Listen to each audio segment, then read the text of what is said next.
be able to enter that anomaly if you don't have a good protection. In the past, in the first part, sometimes it's not realistic. So how is better balance? Энцефалограмма свидетельствует о серьезном повреждении нервной системы. Однако показатели Yeah, we're changing that concept of anomalies and artifacts, how you handle it. So you need to upgrade your suit, put artifact on your belt. This will also be important, much more important than it was in the original game. So previously it used to be an anomaly was like one big mine, and now it's a huge shape of 50 meters with a lot of smaller mines, and within that anomaly there is like a path that you need to find with a detector or So is maybe able to use the anomalies or not for I find it's a cool idea. So you can take the anomalies and place it somewhere, so enemies go there and react. There's an anomaly now, we have to Суслов, сейчас у тебя будет боец. Дай ему все необходимое для задания. Принято. just quickly replaying that. Наконец-то. Лагерь дружит. A bunch of equipment.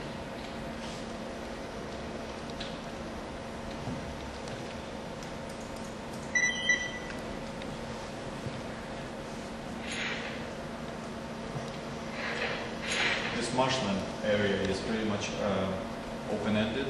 It's the biggest level we've had.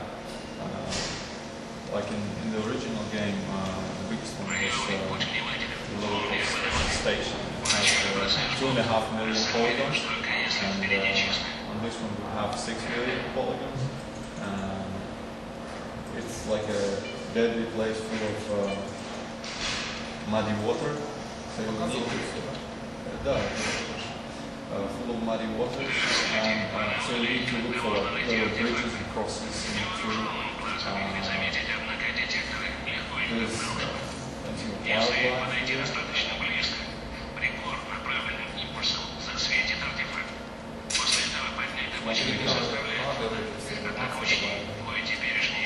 There's some questions we touched in the community to ask you.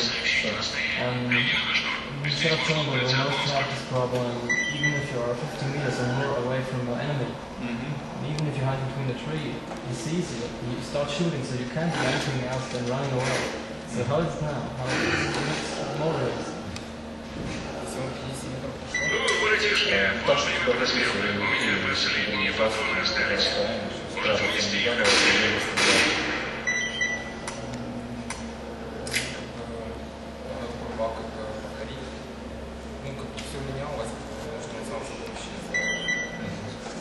Well, we're actually adding a few new things to the combat,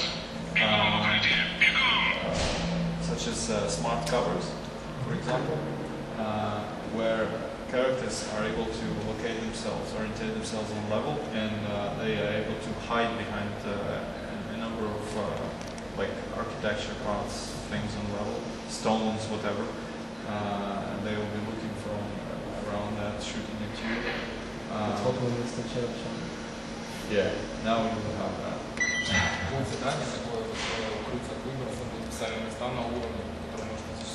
There will be special tasks that go hide and gun into the depths of And do we need to take the gun, or is it even able to watch it play alone? You mean go to the squad? No, just if you see it on a plan where you have to go, so you just don't take the guide, you leave it alone and walk the same way by yourself to maybe find some things that you can use.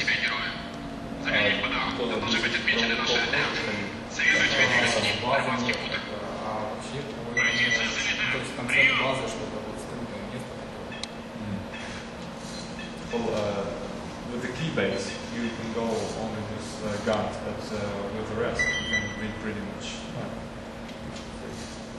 Because the base is like this. So here's like an equipped sort of also camp, another camp of S.T.A.L.K.E.R faction. And you can go chat with different guides. We're adding more dialogue part and side quests. Концепт такой, что болота окружаются под контролем мародеров. И вот последняя места, где держащие чисто небо контроль. Выбраться на эскейп с очень нужным контролем болотами. So the concept here is that on the marshlands, bandits and marauders, they came in and grabbed pretty much all the space. So it's not just like 100 times killing mutants or getting bandits like it was in the Shadow of Chernobyl. It was mostly this second missions. It was mostly every time it was like getting these bandits, killing mutants, you know, collecting artifacts. So it wasn't depending on the situation. It was mostly. Well, here it is based around important points, like there are territories, there are resources, and there are scientific knowledge discoveries. Ну, то есть это все реальные задания, вот тут еще добавочная информация. So factions go for trying to grab as much of those important points as possible. So by doing this, you make your faction stronger. If you have more artifacts coming in, you will get more money with the faction, so you will get new squads recruited. То есть у игрока есть возможность отдать команду, как бы, то есть когда идет с отрядом, помогает, они занимают позиции, и игрок может пойти на более удачную позицию, либо по клавише отдать команду, либо начать стрелять. The player can go on a squad-based mission together with the squad and also give command to the squad. They will assume position. Here's what I was talking about, smart covers, and they will be finding coverage behind sitting objects, so they will get hit. So by pressing a key, I think it's K, you order them to start attack. Это как бы новая система смарт-кавера, когда мы правильно используем. So that's like people through walls or something. Through certain materials, yeah. I mean, if it's a thin wall, yeah. So while your squad is attacking from the front, you can go around and try doing some tactics so that they will be distracting the enemies. Это полезно, когда например, на вышке сидит какой-то персонаж. For example, if you have an enemy on the tower shooting at you.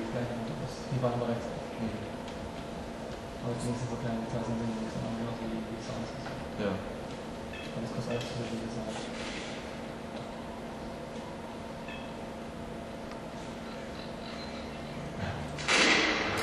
То есть мы тут еще тюнинг какой-то вещи, еще баги.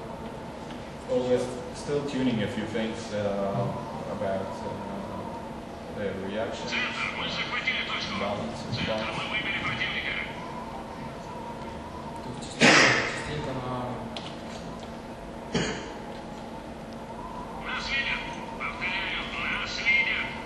После захвата точки частенько как бы противник устраивает контратаку.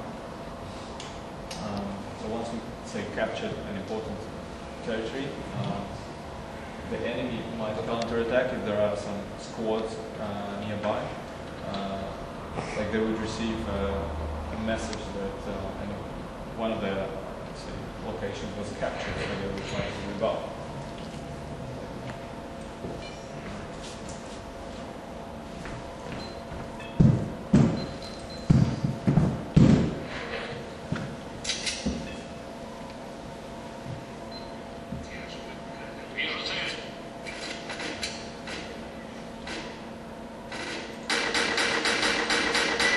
Самое интересное, что это все симуляционное, как бы это не структурное событие.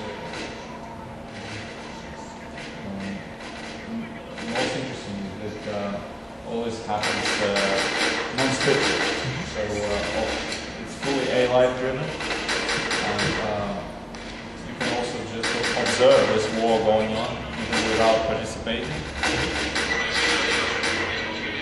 Or you can say help the squad capture some point and then go elsewhere, and they will continue with their own stuff. They will be able to, maybe they will hold it, or maybe they want to go forward to the next point.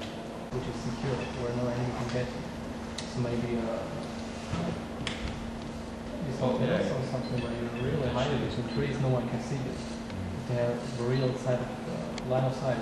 So you just don't look straight out and see you when 2 kilometers sleeping on that place. Well, it's not really. It's just like it's and well, it works. It's just not really completely the sleep mode we are wanting. It's just, but it works. That's the thing which says it is possible. Oh yeah. From our side, so yeah, well, you can give a reasonable example. We just our task is to ensure that it is maximally the process of enjoying full time, fun and enjoy. Someone who might not be aware of the dangers of such fish, just go sleep anywhere, and you would be just frustrated. I have a question too. That's the radiation. One question. This is S.T.A.L.K.E.R where you know that this is the first level in the original. Here's a question. Will you try to do something about the pop-ups in the grass? Because that's something... If you have a potent computer, you can just adjust to maximum level of visibility. Вот эти вещи. Мы вернули этот движок сильно, сюда например, порвал смартфон. So general detailing of graphics was improved much. Where you have such things done with textures, with geometry.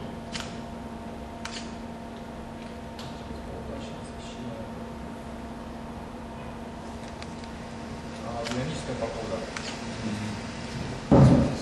This dynamic weather. То есть вот там подмешивается разная погода, и каждый раз, когда прокручивается цикл, то в одно и то же время разная погода. Dynamic weather means that in the day cycle, the weather gets randomized. So at one time, say, it will always be different weather at the same times of the day. Все поверхности, там displacement есть, все карты, что это все такое объемное. For displacement, normal maps. Есть детальный план. There is a technology for detailing bump, which means when you do close-ups on certain surfaces, it doesn't get blurry. So this is very new. Realism and detailing, and we want to make sure we're still on top of that cloud. То есть все как бы уровни, которые они видели, они все равно как бы сильно изменены. Везде как бы новый сюжет. Even with the levels that you're familiar with already, that will be present in here, all these levels will have their own new stories in there, so they will be redesigned a little bit, so they will look different. Сейчас я покажу, как реализованы эта шейка. Have a demonstration of these anomalous shapes. То есть как бы вот это наши обычные, привычные сталкерские мины. So those are our sort of common and known S.T.A.L.K.E.R mines. Ну это обычная гравитационная аномалия. Just a regular gravitational anomaly. Они помещены как бы в shape радиации. And they're put inside the shape of radiation. То есть мы когда заходим, вот наш индикатор начинает работать. So when we enter that shape, the indicator starts working and we have a sign, radiation sign showing on the screen. То есть артефакт, поле Т.A.L.K.E.R находится где-то там вот в середине, то есть его даже можно будет обследовать, наблюдать. Well, according to the detector, the artifact is somewhere inside, and you can even see the trace of that artifact moving within that node. Напрямую туда не попадешь. So you cannot get there sort of directly by just running headlong. You need to find the path. То есть для того, чтобы забраться через этот артефакт, то есть не так уж просто сделать, нужно длительное время. A game based on Chernobyl adds extra level of complexity because here we need to keep it as much authentic as possible since we have realistic places taken from a real existing area. Все, да? Для того, чтобы добиться необходимой правдоподобности, одним из наших основных правил и принципов является моделирование всего ландшафта, архитектуры, любых объектов, пропсов на базе реально существующих прототипов. Это дает нам плюс в графике. Это придает нашей графике необходимую аутентичность. So to achieve that ambitious goal, we are building our architecture and levels of real prototypes, and this in fact adds more to our realism in the game. Для одного только Лиманска было предпринято около 7 выездок, фотосессий с поездками за пределы Киева, с фотографированием архитектуры и мелких объектов, таких как эти дома и, к примеру, таких как вот. So to create Limansk only, it took us about 7 photo sessions, which we took in the vicinity of Kiev, went to like little towns around and took plenty of photos. Кроме правдоподобности самих моделей, для достижения необходимой реалистичной детализации в картинке нам необходимо очень большое количество полигонов в кадре. Это позволяет сделать наш продвинутый X-Ray 2.5. Он позволяет просчитывать 800 тысяч полигонов в одном кадре. По сравнению со всеми современными движками это в 4 раза больше. Well, and another important factor is the detailing that you get on the screen, and owing to our advanced X-ray engine, we have the possibility to include up to 800,000 polygons per frame, which compared to all the modern engines, it's maybe 4 times as much.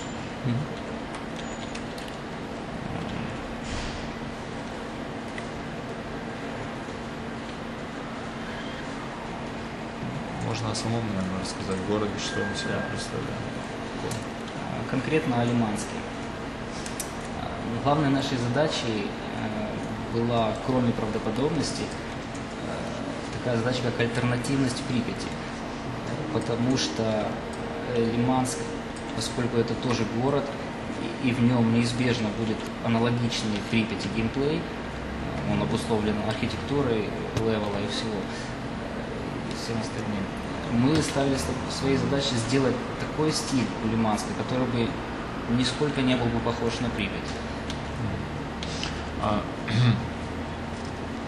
So Limansk effectively is like another ghost city within the game. Obviously you would compare that to Pripyat as another city, as another town. And here we wanted to make it visually different from Pripyat to have it some different artistic style of this town as opposed to Pripyat. Although say the way it is built and the structure of gameplay would be pretty much similar, but the outer looks would be very different. Does this town really exist? No.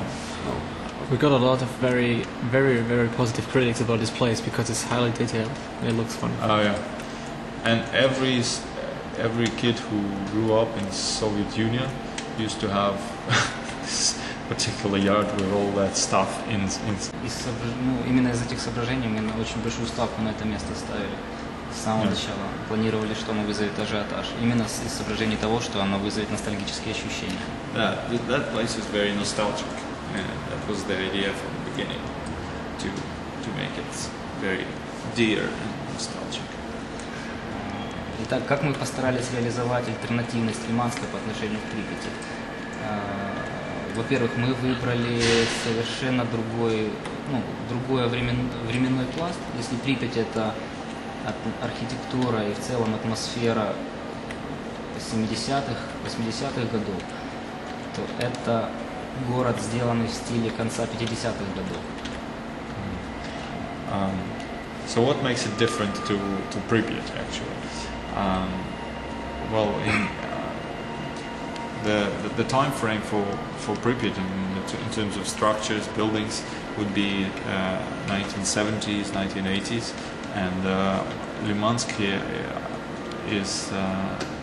covers the epoch of 1950s of Soviet type of town. Если Припять — это широкие открытые улицы, большие пространства, высокие дома, что создает особенную атмосферу Припяти, то Лиманск, по контрасту с ней, изначально задумывался как уютный камерный городок, в котором основной упор будет сделан на специальное ощущение игрока, уютно, именно уютно, где он сможет вспомнить какие-то ностальгические детские воспоминания и все такое. So as opposed to wide open streets of Pripyat and high buildings, here you have it more compact and more comfortable, very cozy place, with smaller buildings and narrower roads, very compact and tight. Для достижения дополнительной детализации мы переработали почти все текстуры, практически весь набор. При этом мы их не только перерисовали, но сделали на основе новых, отснятых повторно материалов и в большем размере. So to attain better detailing, we actually redesigned all the textures, pretty much everything. From more high details, textures. Yeah, and we created new textures based of photos we took, the real ones, and created them in higher resolution, better quality. Мы переработали почти все мелкие объекты в игре, увеличили разрешение текстур на деревьях, на растительности, добавили несколько видов новой растительности. So we redesigned all the textures for so redesigned all the small objects, all the greenery, added new textures to trees, so as added a few new objects in the greenery. Одно из очень интересных нововведений в графике стало так называемый детейловый бамп. Он проявляется при очень близком приближении к поверхности и не позволяет размылиться пикселю, увеличиться. То есть на каком бы расстоянии мы не смотрели на поверхность, мы всегда видим мелкие детали. So the very new technology with detailing is called detailed bump. So it allows you to see the detail at any distance you would view it from, and doesn't let the pixel go blurry.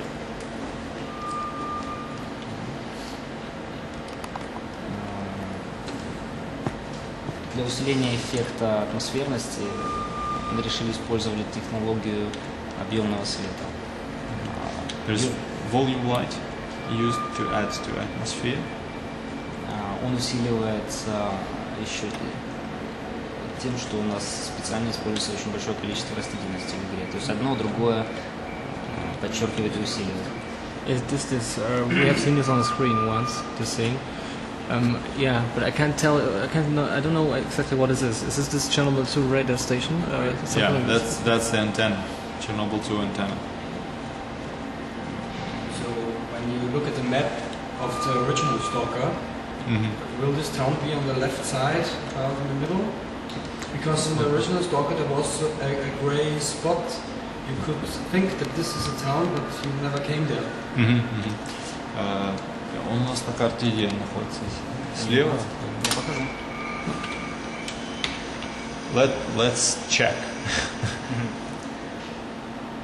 Припять, Лиманск.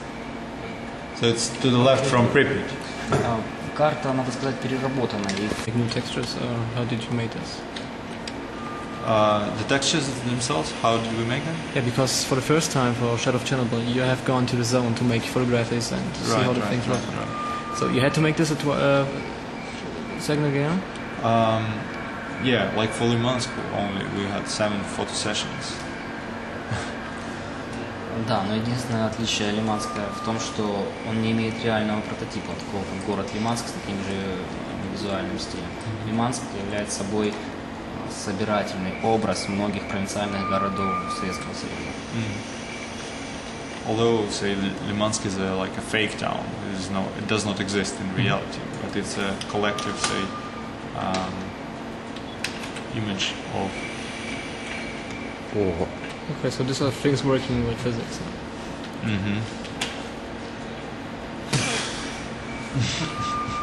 That hurts.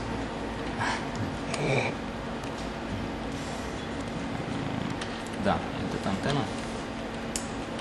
Сделана также по реальным фотографиям, реально существующей. Но единственное, она в силу размеров Лиманска, она в 3 раза меньше, чем реальный прототип.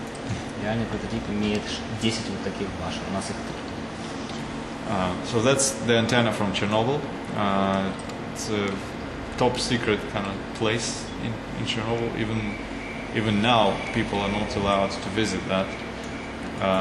And it used to be marked as Pioneer Camp on the map, this location.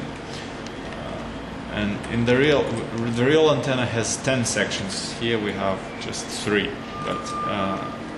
but it's made of a real prototype.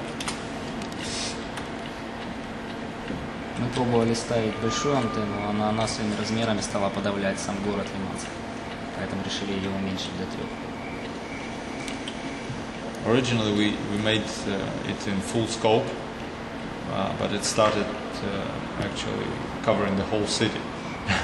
So we reduced that just to 3 sections. Геймплей изначально задумывали в связке с дизайном, поэтому таким образом, чтобы он давал разнообразный визуальный ряд игроку. Игрок выходит из узких улочек на открытые пространства, с улиц внутрь домов, на чердак и даже на крышу. So we designed the gameplay in a way to have the scenes vary, so that the player would experience narrow passages and after that go out to big open spaces, go indoors and even go on the roofs and explore all sorts of passages.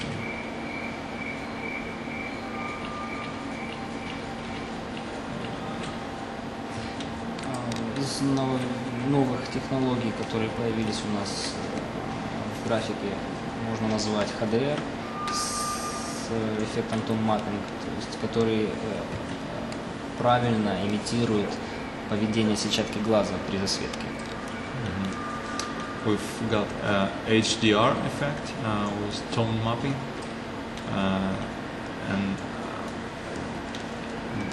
this effect imitates the correct retina behavior when it is being sunlit. Retina of the eye.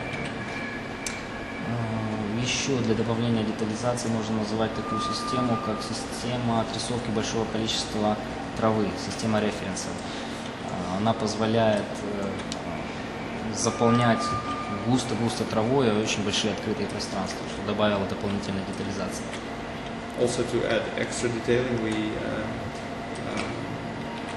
added the grass density feature, which allows to cover vast spaces with very dense grass. About the grass moving, we just see in Shade of Chernobyl, the grass is moving like this, which is totally unrealistic. How is it now? Там был такой эффект ветра. Yeah, that was fixed. Название улицы Жовтнева подбирал по созвучию с жовтнем, с октябрем, желтым месяцем, когда много желтых листьев. Это непереводимый диалект. Окей. Ну что, я думаю, так, в принципе, все. Любые слова. Well, basically, I think that was a good introduction to Limansk. If you have any other questions to Ilya on this, is it able to see a bit from the Red Forest? Randomized, actually. So it's going to be dynamic, and the weather is going to be random. In every town. Hence, it's going to be different. So,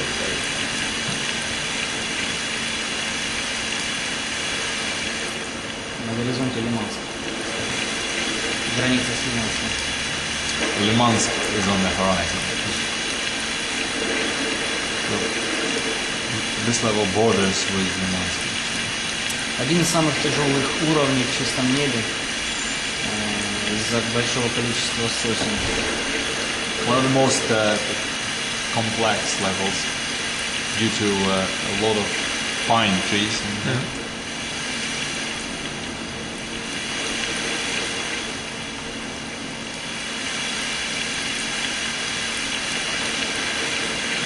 Прокрути эту погоду. Да я пытаюсь, но что-то... Directions where you can pass through, but will be, say, much more linear compared to Red Forest. And here there will be a lot of monsters, so as NPCs. And it's going to be pretty much open-ended for the player. К сожалению, сейчас нет возможности показать Run Life, показать NPC.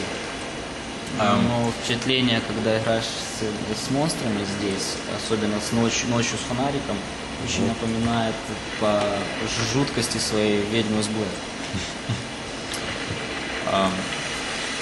Currently it's running in the designer mode, so there are no NPCs to show. But when you're playing at night here and fighting with monsters, and you have this torch, reminds you the Blair Witch movie. A lot. О, покажи аномалию, вот это прикольно. Может, это сейчас не так. Here's an anomalous spot.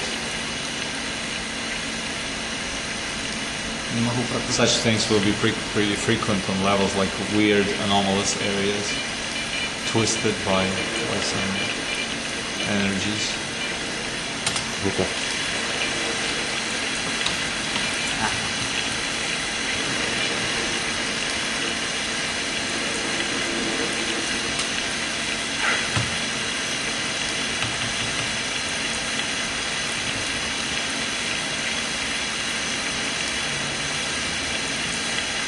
Штырь это колбасы.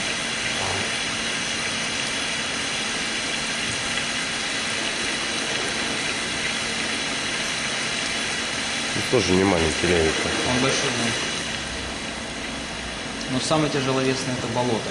По сравнению со самым детализированным уровнем в оригинале. Before, you surely made changes on the power plant. Like it's not, you don't have these helicopters on the roof burning. What are the changes exactly, if you can tell me this? In terms of wildness of the zone? Yeah. Well, first of all, like anomalous spots and more anomalous places, like weird twists of earth, weirdly shaped ground, water, whatever. So practically every level will have such traces of anomalies. And secondly, but in its whole build, I mean, it's still possible to walk through this sarcophagus rooms, you know, like in the first part. Well, have you made some extensive, so you can also go to other rooms or something like this? You mean within the sarcophagus? Yeah. А сама станция там будет как-то по-другому организована или прохождение станции? По-другому, да. У нас, во-первых, мы за станции 2 пускаем игрока в ту зону, где он в первой части не бегал. То есть под конструкциями, которые не были задействованы в геймплее в первой части вообще. Все понятно. Well, we actually, with the station, the power plant, we are letting the player go into the section which was closed in the original game. So he will see different areas of that station. But the wilderness effect will also be amplified by blowouts, which will happen in the zone. So it's always a different type of anomalies. Will there still be a countdown if you come to the power plant? Or is it now a place where you can walk without time limit? It's pretty much similar to the original, I would say. То есть у нас же там радиация бьет на станции, то есть все так и как все. Well, the concept hasn't changed for the power plant. But in many places it's going to be just tougher, so you need better protection to survive.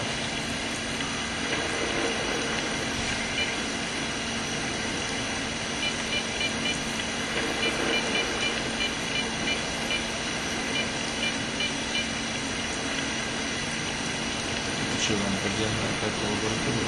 Да, у нас тут такое.